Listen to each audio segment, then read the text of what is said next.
Now it's the time to introduce our keynote speaker for this plenary session, and I'm very much honored I was given the task to present to all of you Professor Ernst Fehr. Ernst Fehr studied economics at the University of Vienna, where he also gained his doctorate, and since then his professional career has just been amazing. To mention just some of his most recent achievements, Ernst has been professor of microeconomics and experimental economics at the University of Zurich, where he has been director of the Institute for Empirical Research in Economics and chairman of the Department of Economics. He has been affiliated faculty member of the Department of Economics at the Massachusetts Institute of Technology, and he is Global Distinguished Professor in Economics at New York University and Director of the UBS International Center of Economics in Society. Ernst Fehr's major areas of research concern evolutionary economics and psychology and neuroeconomics.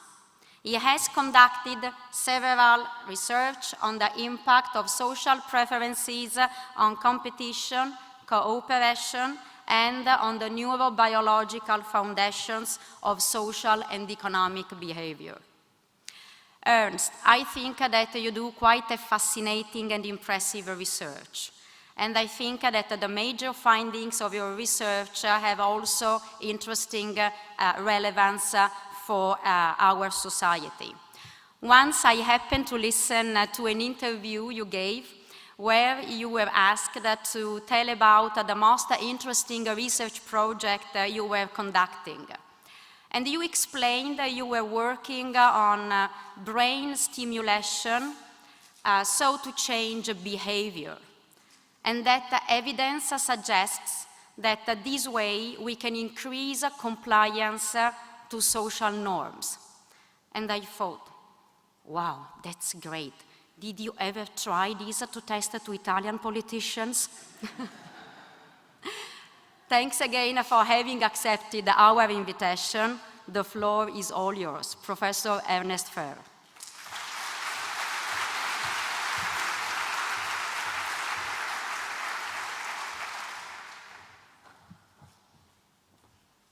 So, thank you very much for the invitation to speak here. It's a great honor for me to be here. And since I have problems to remain stationary when I give a presentation, I want to walk around and use the other microphone if it starts working.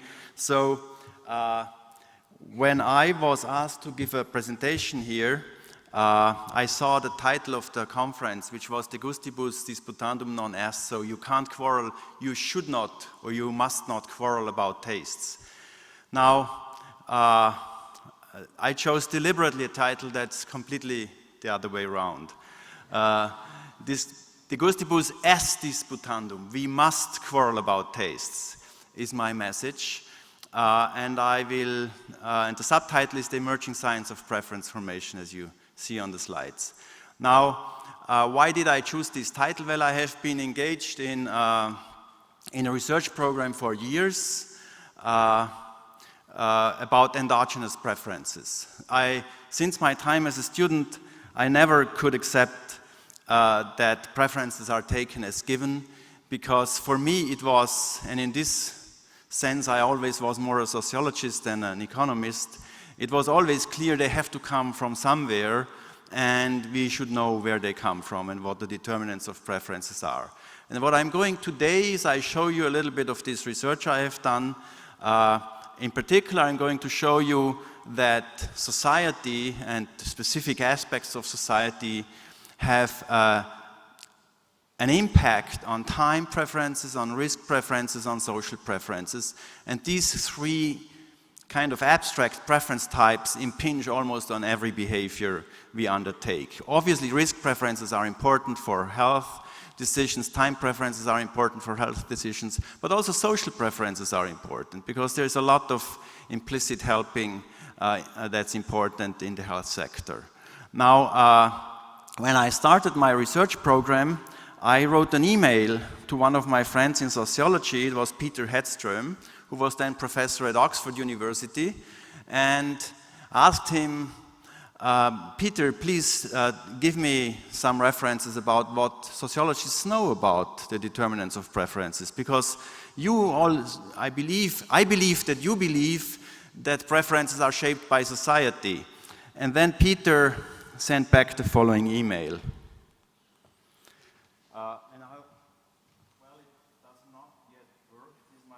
So I'm not as technically skilled as I should be. Well, read it. The assumption that society shapes individual preferences clearly concerns one of the core pillars of sociology. But it is not easy to suggest any literature to you. It is almost too fundamental for that, like asking economists to suggest some tests on the importance of choice.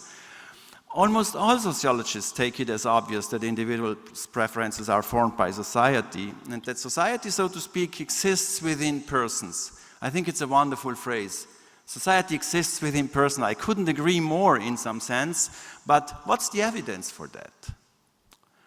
You see, belief is not enough. What's the evidence for that? And what I'm going today is, I'm showing you some pieces of evidence that this is true. But before I do this, I want to contrast this view of preferences with another famous view. There's this famous Becker and Stigler paper from 1977. I cite, "Tastes neither change capriciously nor differ importantly between people. On this interpretation, one does not argue about tastes. For the same reason, one does not argue over the Rocky Mountains. Both are there, will be there next year too, and are the same to all men." I like this quote, or I like both quotes really, because they are so powerful. They are so powerful quotes. And note that what Becker and Stigler say is there's not just preference stability and they are given, they're just given, they're like mountains, they're there. There's also no heterogeneity. Now, the no heterogeneity assumption is clearly wrong. So there's tons of evidence that people have heterogeneous preferences. But what about the stability assumption, or the given preferences as given assumption? Now, the problem here is that most of economics proceeds, when we want to explain changes in behavior, we explain them by changes in constraints. Changes, for example, in prices, in taxes, in information that's available to us. And that makes total sense. And it's a powerful research program. But sometimes it may be useful to also talk about changes in preferences, because some things may change preferences. And that's what my talk is about. I will show you that there are specific situations where economic aggregates have a powerful impact on behavior and that they change preferences. Now, my view on the preference exogeneity assumption is the following. The first thing to note is it's not a fact, it's a claim. It's just an assumption. And it is a useful assumption very often, because very often it makes sense to assume that let's say if I view a tax change, to analyze the impact of a tax change, it may make a lot of sense to assume that for the period under consideration, preferences are given. But in the longer run, that may not make much sense. For example, I give you one plausible example. For example, if we increase permanently unemployment benefits, might that change people's preference between leisure and work? It's not so obvious that it doesn't. And actually, there are theory papers that show that they do, or that they assume that they do, and they explore the implications and find, well, that could be true. Now, so it's very important to recognize it's a convention that we have here, and it's not a fact. And that means we can study it empirically in the end. But the problem we face here is that we run into this objection. When I started fiddling around with preferences, my fellow economists usually said, you can explain everything if you invoke changes in preferences. Imagine the following scene. You see something on a petrol station drinking a liter of petrol. Okay? how do you explain it? Well, you could say, he just likes it. Problem solved.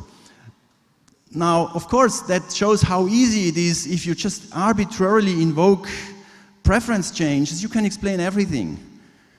But, and there's a big but here, the same argument can be put forward with regard to the standard economic approach. And I recommend you to read Sutton's presidential address at the European Economic Association in 1990, where he put forward exactly this argument. Sutton put forward exactly this argument in the context of industrial organization research. Here is his quote. The consequent elaboration of a richer class of game theoretic models has been remarkably successful in one respect. Given any form of behavior observed in the market, we are now quite likely to have on hand at least one model which explains it in the sense of deriving that form of behavior as the outcome of individually rational choices. New explanations of this kind have been adduced across the entire range of the subject, from predatory pricing to vertical restraints. Our toolkit has been enormously enhanced.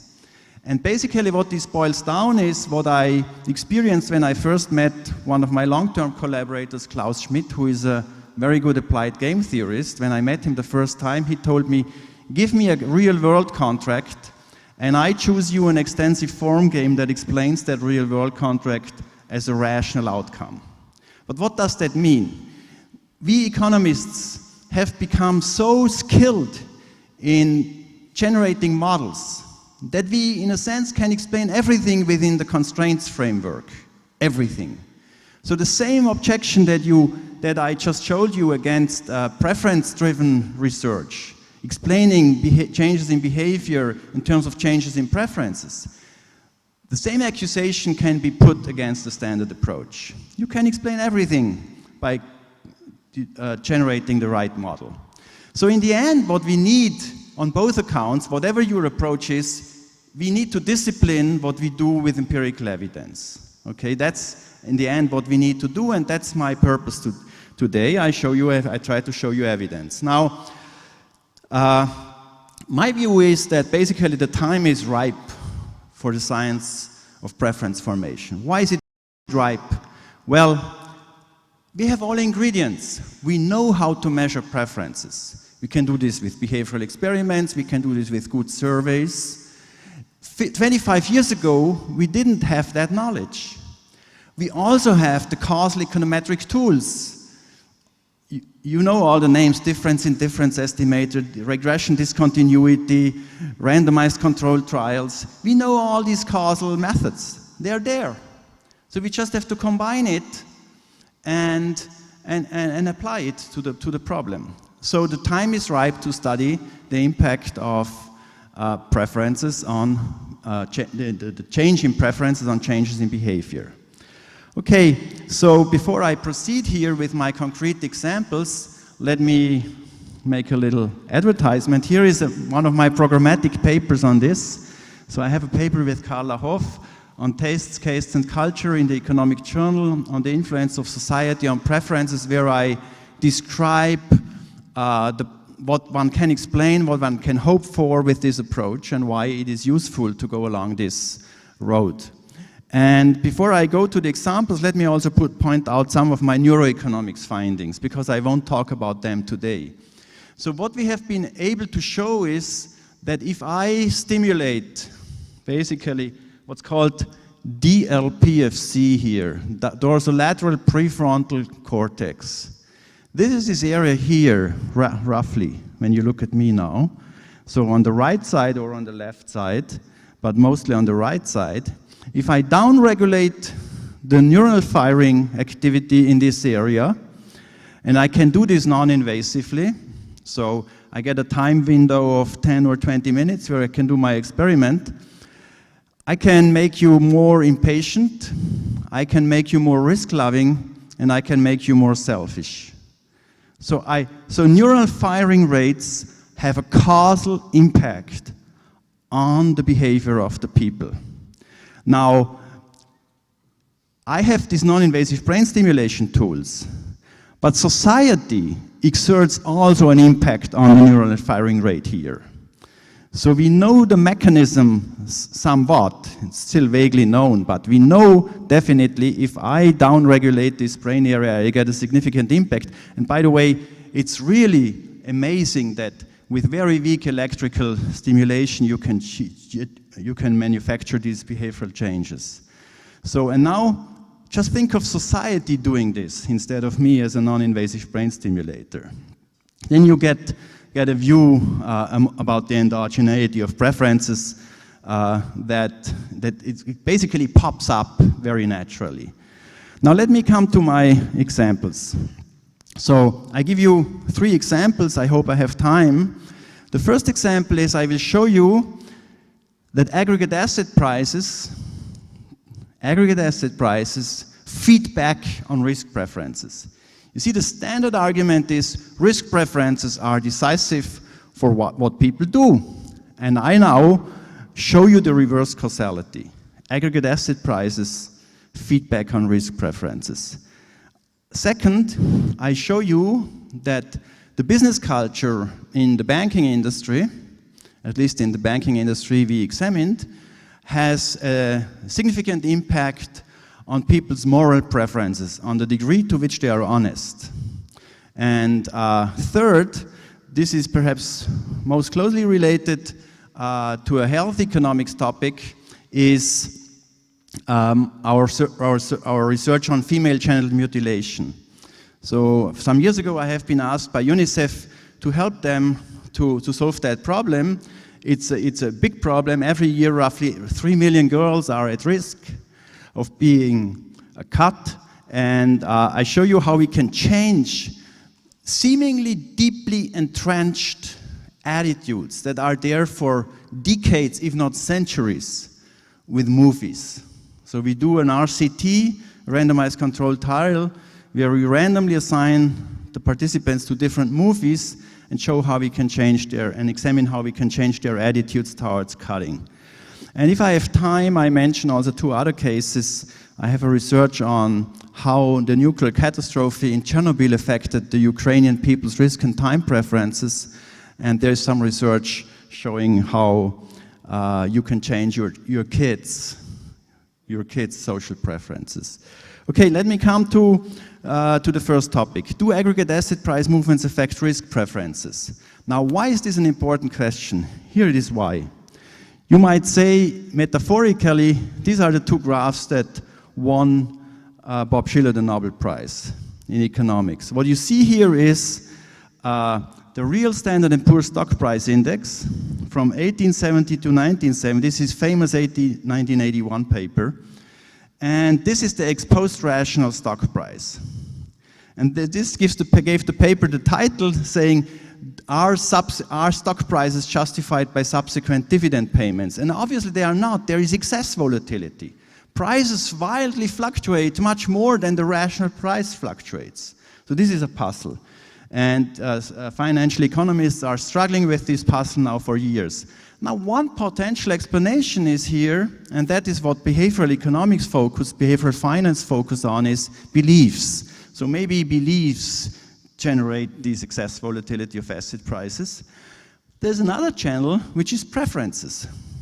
What if people in the boom like to take more risks for preference reasons than in the bust? Now the problem is, how do you prove that? How do you prove that? And it's very hard to prove, because in the boom and the bust, a million things change. For example, in the boom, you get richer, your expectations change, the volatility changes, many things change, and you can't keep them constant.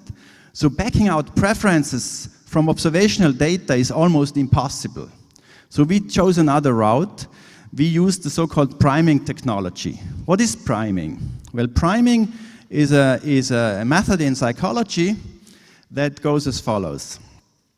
We try to activate the mental representation of a boom and a bust.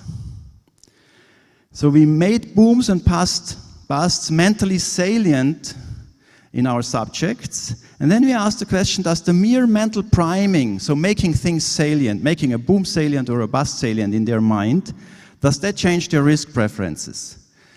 And the argument goes as follows. If a simple prime is capable of changing the risk preferences of the people, then a real prime, a real boom or bust, which is much more powerful prime than just a mental prime, I show you what the prime is a fortiori also having this effect. Now, how did we prime the people? Here you see it. You see this graph? Boom. And then we ask these financial market traders the following questions. Imagine you find yourself in a continuing stock market boom, would you? And then they answer these questions. And the other half of the people saw this picture, and then they get the same questions. You may think this is silly, but look at the impact it has on behavior. Now, to make it clear, these are not students. These are professional financial market traders who are our subjects. Many of them have more than 10 years of trading experience. They trade on a daily basis. These are not novices. These are the real guys, okay? And we look how it affects behavior in a minute. Now, after we have primed them in this way, we gave them a simple task.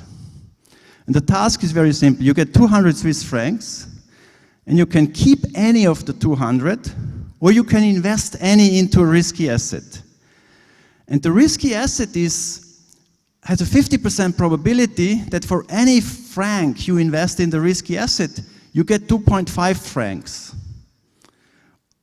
But with the other 50%, you get nothing. So you have an expected value of 1 franc 25, which is a 25% expected value return rate, which is quite high. And so we look what they invest. And then how did we implement the probabilistic nature of the task?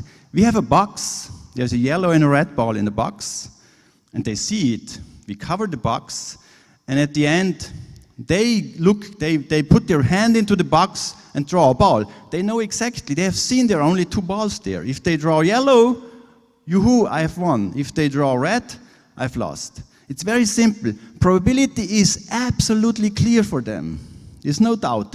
Beliefs can play no role in this experiment because probability is 50%. Okay? Why is that important? Because we know exactly what the present value of this return is. It can only be preferences. It can only be preferences that that lead to changes in behavior through this treatment manipulation. Then we have a second treatment, which is an ambiguity treatment where the box contains many balls, many red, many yellow, and you don't exactly know which ones. We call this the ambiguity treatment. So we have a risk treatment and an ambiguity treatment where probabilities were not perfectly known. Now, what's the result of this experiment? Well, here you see it. What you see here is that this is the boom prime, this is the bust prime, this is the boom prime, this is the bust prime. In the bust, they invest much less. And the only way to explain this in the language of an economist is preferences. Preferences must have changed by priming them with a boom or a bust. Now, if you tell this in a finance department, they might come and say, well, so they cannot say it's students. But they may say, these are not the most intelligent people you got, or these are not. So what we did in order to check this, we measured their financial market literacy. We gave them questions about financial market literacy. And you know the interesting result is that those with higher financial market literacy, if anything, they're more prone to this treatment effect. The same, by the way, trading experience. If anything, those who have larger trading experience, they're more prone to this treatment effect. So you can't just do it away like you could do when you have just student subjects. So we have here some additional important findings. And then finally, it seems that the emotion of fear plays a role. When we prime a bust, they're more fearful, the people, and they say it. Now, that doesn't prove causality, but what we did is, in order to prove causality, we did an additional experiment, and the experiment goes as follows. You face financial investment decisions, and we always bundle 3 periods. And there are 2 types of trials, 2 types of phases. There is a phase where you get a painful shock on your hand at the beginning of that 3 trial period. And there is another phase where you just get a little bit of tickling on your hand. So we threaten you for 3 periods, for 3 trials, you are under the threat of receiving an electrical shock. It's just a threat, okay? And it can come any time in these next 20 seconds or so. And if it comes, the probability that another one comes is stable. So you are under the fear, you are tense, okay? And what we show is when people are tense like that, they invest less. So this proves causality.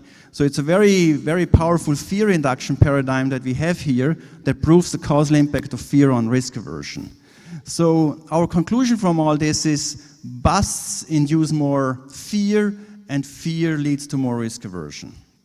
So, which basically, and what is a bust? A bust is an impact from the asset price to the preference, okay? So this is my first example. Now let me come to my second example, which is about this paper we published last year in Nature on business culture and employee honesty.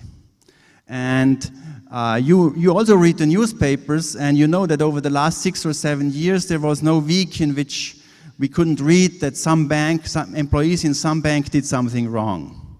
There are various things that happened, from tax fraud to LIBOR manipulations, to exchange rate manipulations, and so on.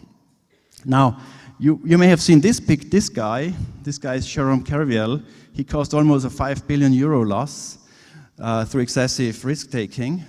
And this was his defense. The culture of the trading room was to make as much money as possible, as quickly as possible. Now, you could say, well, this is the self-interested defense of a guy who is a criminal, but it's also a good research opportunity to study whether there's really something in this. And so we try to study the impact of business culture on employee honesty. So again, there's a big challenge here, because you can't just compare people in the insurance industry with people in the banking industry, because there's selection, of course. And so what we did is we used again a priming technology. And the argument here goes as follows. Each of us, each individual, has many roles. We have our roles as a mother, as a father, as a teacher, as a university professor, as an employee in a bank, or whatever. And in these different roles, different normative rules apply. And the idea we had is, if the normative rules that are implicitly present in the bank facilitate cheating, then we should be able to activate this by priming their professional identity.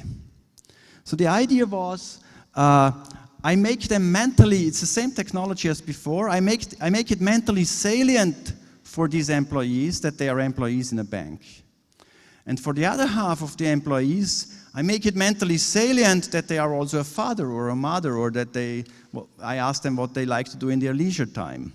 So the prime that we used is basically this. Before we ran the actual treatment, we asked them a few questions. And in the banker identity treatment, we asked them, at which bank are you presently employed? What is your function at this bank? Blah, blah, blah. And in the control treatment, we asked them, what is your favorite leisure activity? Which of 3 opportunities for leisure activities would you most like in your area? So this is our prime, okay? Now you might say, well, we don't know whether the prime works. Now we have a very nice manipulation check here, which is a word completion task. So we had unfinished words like O-N-E-Y, honey. You can complete that with money or honey. okay? And, or O-C-K, ock. You can complete this with clock or stock, okay? So the word completion task, and the idea is, if we prime successfully, they use more bank-related items in order to complete the words, and that's what actually happens. So we know the priming works, and then we look at the behavior change. So we have a very nice task that measures the honesty of people, which goes as follows. I give you a coin. You throw the coin. If you get heads, you get $20. If you throw heads, if you don't throw heads, you get nothing. But nobody observes you when you throw the coin, and so you just report it to me. So it's self-reported. Okay, now our task was a little bit more complicated. You have to throw the coin 10 times, which means you can win 10 times $20, which is 200, which is not so, it's nice to get $200 more. So, and they self-report. So we are not able to assign, so to speak, at least in their beliefs, we are not able, nobody observes them when they do it. They do it in front of their computer, they put their numbers in, what they have thrown, and it's possible that you have 7 times heads. Nothing precludes that, but if too many people do this in the aggregate, we can back out the cheating rate, okay? So this is our experiment. So basically, we prime them, professional prime, control prime, and then this honesty task, and here you see the results. So this is the control treatment. So the binomial distribution, so you see, if I say I have 10 times heads, I would win 200, okay? And there are a few guys in the control treatment, you see 2-3% who say 10 times heads, okay? But by and large, this is a pretty honest distribution, the red one. Actually, we have run this experiment many times. And the most honest distribution I've ever observed is this. This, by the way, also important to say, okay? So in the control treatment, these bankers are incredibly honest, okay? But now, let's look at what they do when I prime their professional identity. Well, so you have a rightward shift in the red distribution, and there's more cheating, and when you calculate the cheating rate, it basically boils down to that the cheating rate increases from 3% here to 16%, and it's significant even with a non-parametric test without further controls. So basically, it seems that the business culture, just evoking a mental representation of being a bank employee makes them more dishonest, which tells you these preferences for honesty, they can be shifted in an important way. And actually, that's an important insight. I'm now giving advice to banks how they can solve the problem. And it's a very important insight that with changing the business culture, you can do something. And it's not just about monitoring and disciplining, it's also about changing the way what is perceived as morally right or wrong, okay? Okay, so this is my second example. Well, here I have some further results. That's perhaps also interesting. We only find this in the banking industry. When we do this with people from the insurance industry, people who want to become doctors or who are doctors, or students, we don't find similar effects. We only find it with these bank employees. The treatment effect occurs across all sections of the bank, but the cheating level is highest in the most critical parts of the bank, which is investment banking and wealth management, where the potential harm that you can create through this dishonest behavior is biggest. And it seems to be that when we prime banker identity, then their endorsement of materialistic norms increases. So it seems that they think more in materialistic terms when they are in the bank, which seems to facilitate dishonesty. Okay, so last example. Affecting attitudes towards female genital cutting. Why is this an important topic? Well, it's an ancient practice that removes or otherwise injures any part of a female's external genitalia for non-medical reasons. It often leads to serious health problems. I already told you that every year, in particular in Asia and Northern Africa, 3 million girls are at risk of being cut. And actually the immigrants from the US, so for example, Northern African immigrants to the US, to Scandinavia, to Switzerland, they sent their daughters back in a summer vacation to cut them very often. And so there are two classic reasons for cutting. One is that the family perceives an extrinsic benefit. What is an extrinsic benefit here from cutting? Well, if everybody cuts in a community and demands cut wives for their sons, you can't marry your daughter if she's not cut. And not being able to marry your daughter is associated with a huge stigma in some of these societies. And it's this social stigma that people want to avoid, okay? This is one extrinsic benefit from cutting, avoiding social stigma. There are also what could be called intrinsic benefits from cutting. For example, some families cut for religious reasons. They think God tells them to cut. Or some families may think this is preventing their daughters in behaving in ways that are morally dubious. Okay? So there are intrinsic reasons and extrinsic reasons. And what we asked ourselves is, can we change these deeply entrenched attitudes? Now, we don't have behavioral data here yet. Actually, we have, but we have not analyzed them yet. But we have attitude data, and I'll show you what kind of attitude data we have. And we are here guided by some papers that show, actually one is, some of the papers are from Eliana La Ferrara from Bocconi University. She has nice papers showing that telenovelas, for example, Brazilian telenovelas have lowered fertility rates. So important behaviors seem to be affected by movies. Now these are all observational data, which makes sometimes causal identification difficult. But so we ran an RCT in our case, and here is our idea.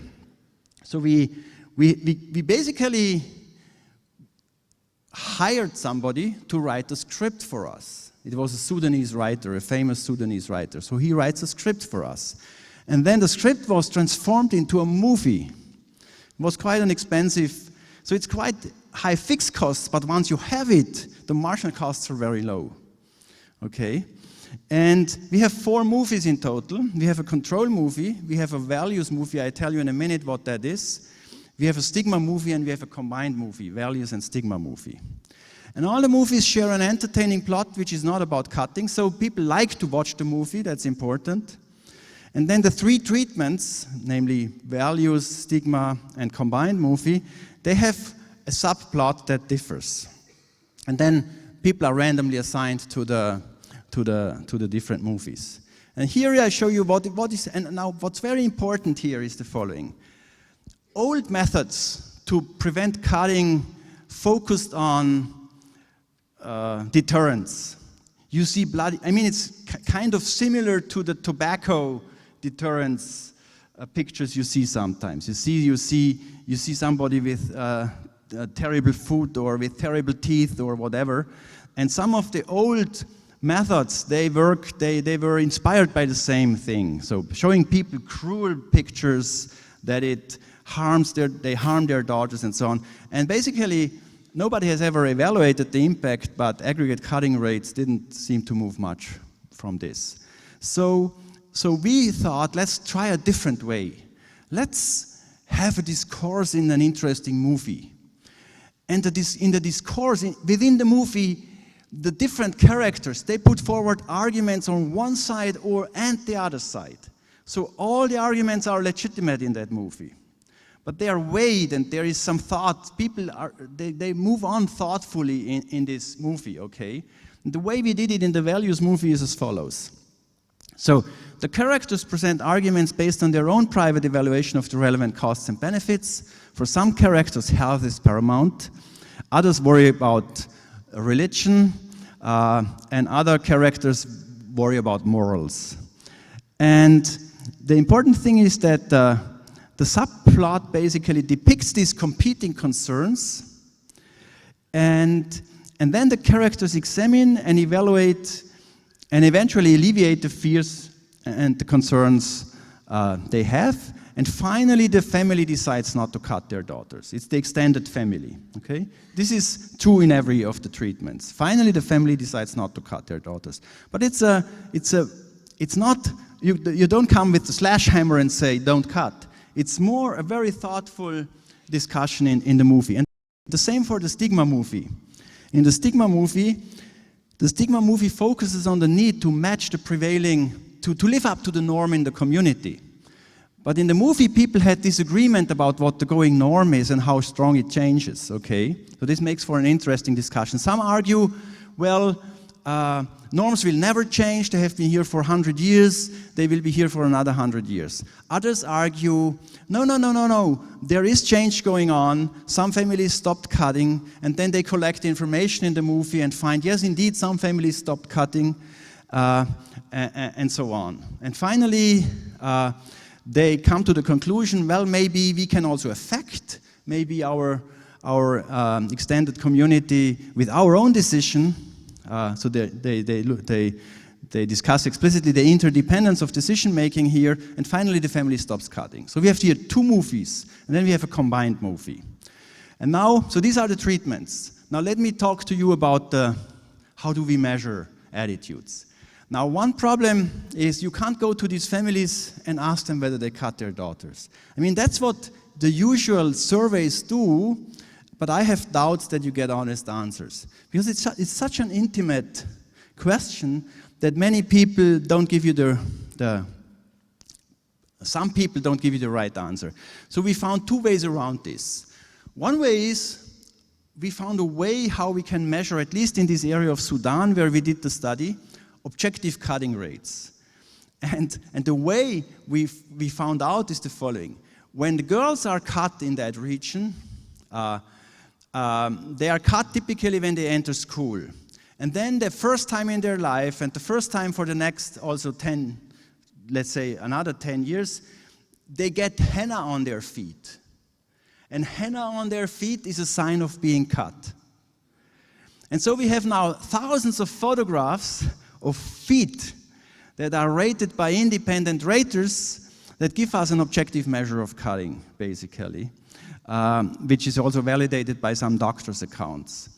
So this is the objective measure of cutting, which I don't talk about today. And then we developed another test. It's an implicit association test to measure attitudes towards cutting. The implicit association test is a technology that is used in social psychology quite often to measure socially sensitive implicit attitudes. For example, if I ask typically a white New Yorker whether he has racist beliefs or racist attitudes, he will of course say, no, not at all. But if you apply the implicit attitude test, you may get at some implicit attitudes that may show that he has some prejudices against black people.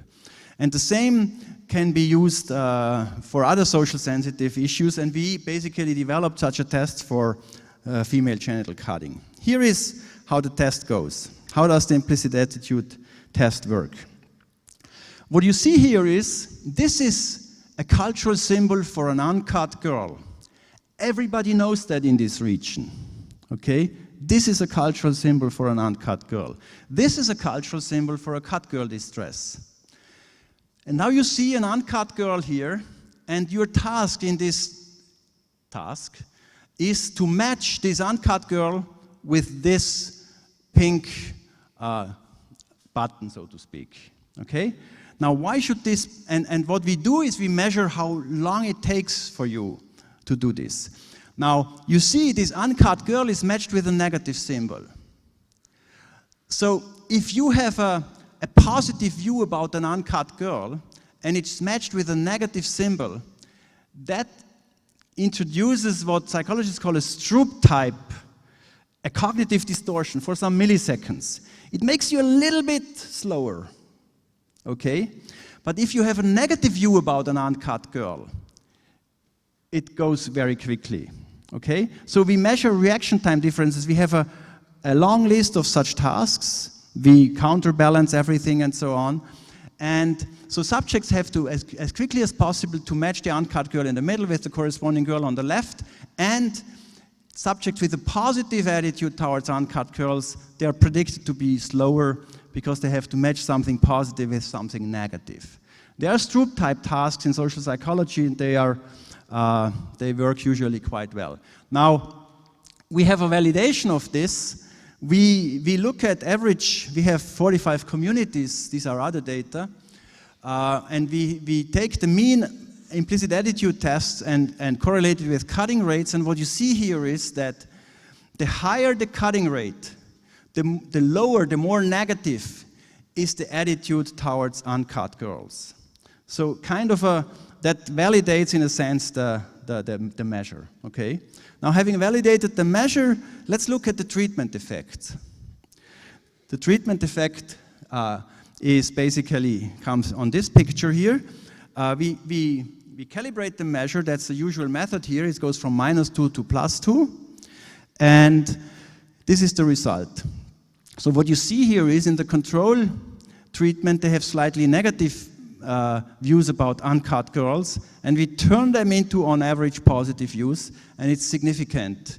And the effects are pretty big, actually. So we standardize the dependent variable here, which is the attitude, and what you see here is the values movie reduces or increases the positive attitudes about uncut girls by 1/2 of a standard deviation, 55%, or the stigma movie with 64%. It's not significantly different. But what you see is all 3 treatment movies change the attitude. Now, I don't claim that I changed behavior here, but attitudes are a precursor of behavior. And so it's very promising that we can change attitudes with simple movies. And now that we have the movie, it's not very costly to lay it out on a bigger scale. Okay, so this is another more health economics related topic here where I wanted to argue that, well, sometimes it really pays to focus on preferences.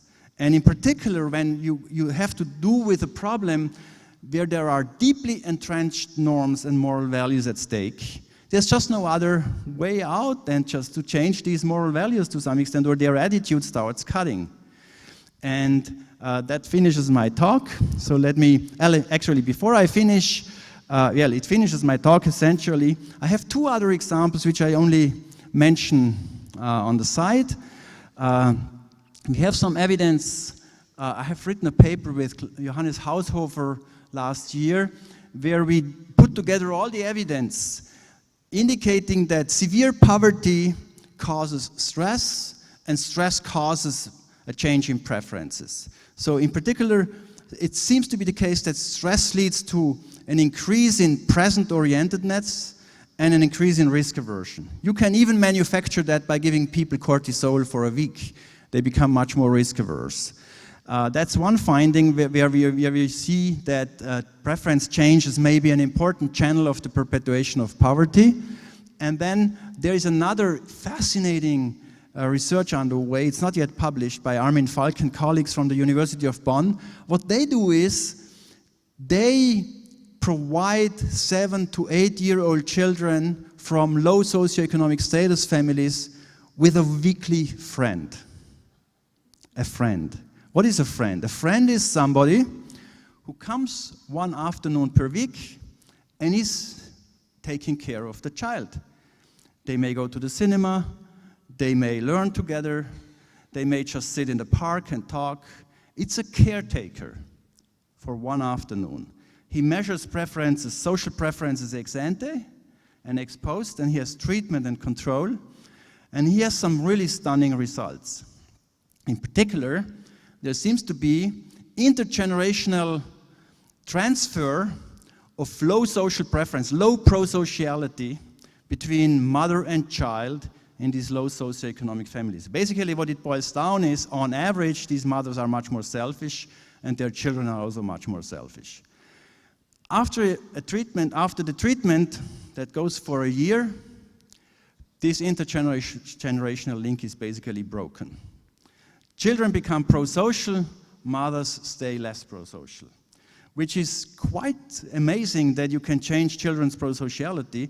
And in particular, there are so many examples now out there that some of the children show antisocial attitudes. They hurt, let's say, strangers in the subway or whatever. There seems to be, preference change can be a tool here to go forward. And I just wanted to mention that, and that brings me to my summary.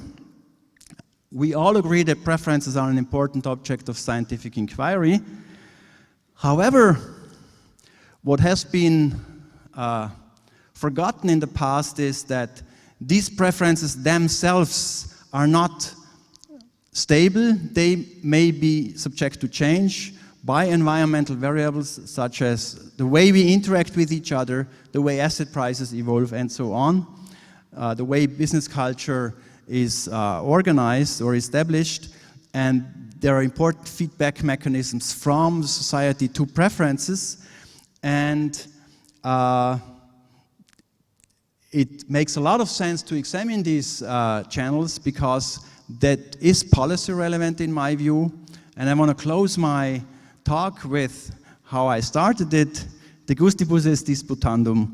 We must quarrel about preferences. Thank you for your attention.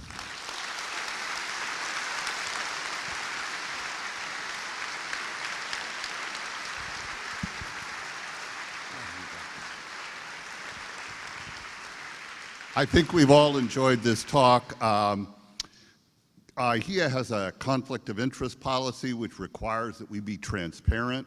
So I believe it's appropriate to say that the purpose of IHEA conference and sessions is to change the preferences of health economists, and that we designed this session particularly to change your preferences with regard to studying preferences. To continue this particular controversy, we'd like to give you an update. I'm going to ask Professor Fehr to stay up here for a minute so that we can have a few questions from the audience. There are staff members around with cards, so we'll just take cards, and if Giovanni, if you could help me collect any cards that people have. We'll only have a few, no verbal questions, just you got to put them on the card. And I'm going to start though with a question that I wrote down while you were talking. You mentioned that priming and fear have a very strong, and in health economics, we are supposed to have a great respect for patient choice. How do we do that when the patient choice itself, when the preferences will be affected by illness? So that certainly if you break your leg, this is, I think, a primer for thinking about not only healthcare, but risk. And also, I think it increases fear.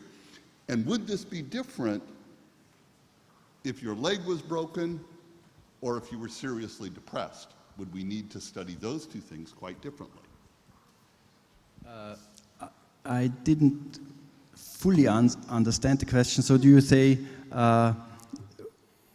if illness changes preferences, then people at that given point in time have a particular preference, and my claim would be that preference itself is not completely stable. That can be nudged into one or the other direction sometimes.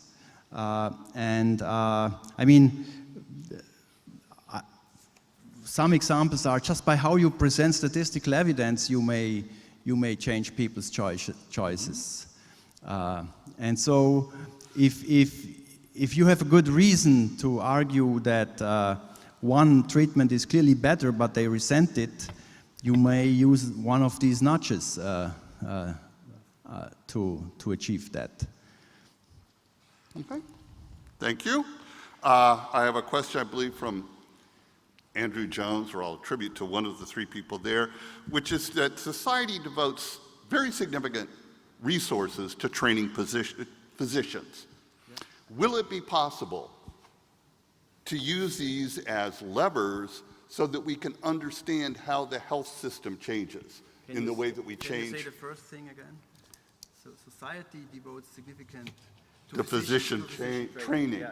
So can we use that training period, their internship and residency and medical education, to understand why healthcare varies in different places? So if training is one way in Switzerland and another way in Sweden and a different way in the Sudan, that might explain some of the differences in how medical care is carried out. Well, my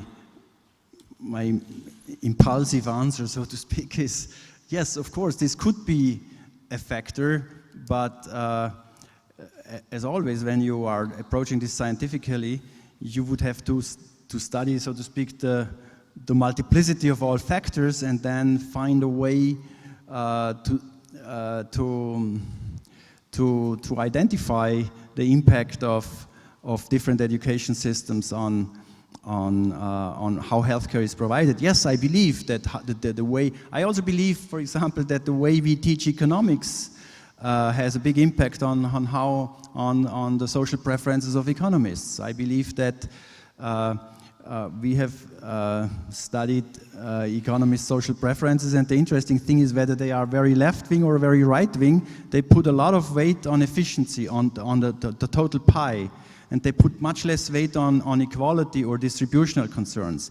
In the average population, people put a lot of concern on distributional concerns and less on the total pie. So that's an example where education really matters, and I believe that the education in the healthcare education of physicians also matters here. Actually, there is also evidence that the Hippocratic oath has some impact on the behavior of medical students. So I think the Hippocratic oath is a useful thing if it's properly used. Thank you. We had another question here. Many of the people in the room are engaged in cost-effectiveness analysis of different healthcare treatments. And to do that, they have to measure the value of the treatment. How can that be done if it relies on preferences that are endogenous to treatment? How can we measure value if preferences are endogenous to do against cost? Yeah, that's a big question, where I have no perfect answer to that question. One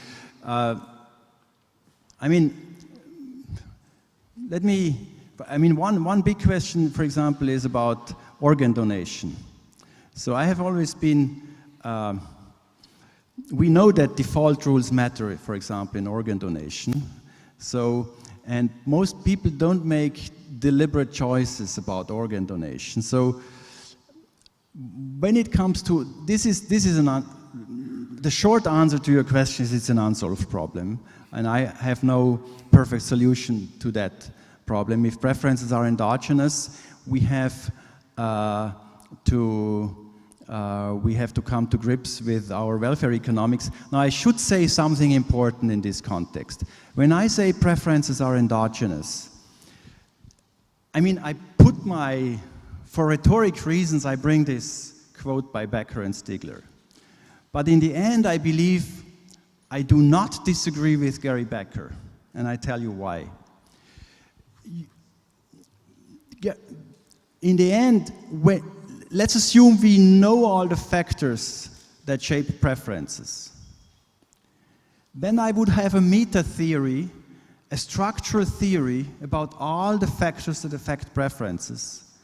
And that would again give me some grip on a deeper underlying, so to speak, preference. You see? One good example is Becker's theory of addiction, which you may not like, but it's a first step in that direction, which basically is based on this assumption that your contemporaneous preferences about the addictive substance are shaped by your past consumption experience with that substance. And that's a theory of preference change, if you like. And so once you have the underlying preference, so in the end, what we want to have is a structure. And we need to have something at the deeper level that is stable. It's just the preferences as we perceive it now in our models. They are unstable. Preferences are always unstable relative to a theoretical benchmark. You see? And once you have the deeper underlying structure of preferences, you have again stability. But unless you know that, if you don't know that, you can't do proper welfare economics, and we are far from knowing that. It's only the preferences as we perceive it in our current theoretical models. They are not stable, but not necessarily the deeper underlying state-dependent preferences. And, my colleague Giovanni will... Yeah. I got a lot of possible questions. I have very quickly to make a selection, also trying to collect those issues that are more popular in your questions. So I have three additional questions. One, and it's repeated by other colleagues, is that sociologists distinguish attitudes and preferences. How to incorporate attitudes into economic model, if this distinction between attitudes and preference made some sense to you. The second was repeated several times, is that referring to your study examining change in preference for genital cutting, show strong effects, but the issue is whether they decay with time. So one might think that society reimposes preferences rather quickly, and that strong effects on preferences may decay quickly. So there is the issue of persistence of preference. And another issue raised by some of you is somehow who has the role to set changes in preferences. And one colleague say, who decides which preferences are right? Isn't there a risk of tyranny working along this line? Mm-hmm. So let me first answer the most simple question. It's an important question. Of course, we are aware of the possibility that the attitude change may only be temporary. But this was only a movie that lasted 80 minutes. Now, you could think of, for example, I was thinking about developing an app, giving people some tool where they can basically upload that app and watch movies in these remote areas of Sudan. So that, you see, the other evidence we have is there has always been repeated exposure to such movies, and not just a one-time movie. So we are surprised that a one-time movie can lead to these attitude changes, which is nice, but I am very pessimistic that this will already lead to behavioral change. I mean, it would be great if it does, but I'm pessimistic that it will lead to behavioral change. We will have data on that. Basically, we did another RCT where we showed people the movies. We have now 10,000 participants, roughly, or 8,000 in that, 8,000 children in this RCT, and we will see whether it has an impact on behavior. But I'm completely with you when you say the effects may decay. Now, coming to how do we introduce attitudes into economic models, I haven't thought about this very much, and I don't know. There's some things I simply don't know, and I think we need ingenious theorists who do this. I am not one of these guys who does this. Then we need other people. So we need division of labor in science. And then the third question was about what was the third question? About basically the paternalism question. Who decides? Well, it's very important to recognize that there are no neutral situations, basically. Whatever you have in place affects behavior. And in some of the hard choices, people, try to evade making a choice. Now, a good example is organ donation. Most people haven't even thought about it. Now, should we make the default that the hospitals can use your organs, or should we make it as it is in Switzerland, where you have to explicitly agree? Well, I lean towards the other default, because every year hundreds of people die because of scarcity, and most people haven't yet made a choice. There is a third alternative here sometimes, which is what I call the reciprocity solution. So basically those people who are unwilling to donate their organ in case they die, they're basically free riders. They're free riders because they themselves they want an organ. I'm sure they want one if they need it. Now, if you implement the reciprocity solution, you would have a pool of people who said, okay, I'm willing to give my organ, and in return for that, it's kind of bringing the exchange logic to that, but it's if I get priority over the others. And I think that would be a morally defensive, legitimate solution that is has a less paternalistic flavor than changing the default. Now, very often we need a discussion in society. There's no neutrality here. There are no neutral situations. So we need to discuss this in society, and we need to make a decision on what we prefer. There's no way out of that question. I just want to finally say the following thing. You get accused when you propose nudging as a tool. But think of the following alternative example. I want to reduce petrol consumption. I raise taxes on petrol. Isn't that equally paternalistic? I mean, the ultimate purpose is reducing petrol consumption, and when they come to the petrol station, nobody thinks of that. You just take into account, well, the situation is petrol has price X.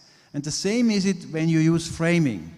The frame is X. You use frame X, and that's how people respond. You have to know how they respond to frame X. And if using framing is paternalistic, then using any kind of tax is paternalistic, you see? And we have gotten around that question with our traditional welfare economics tools, and sometimes we may be able also to apply it here.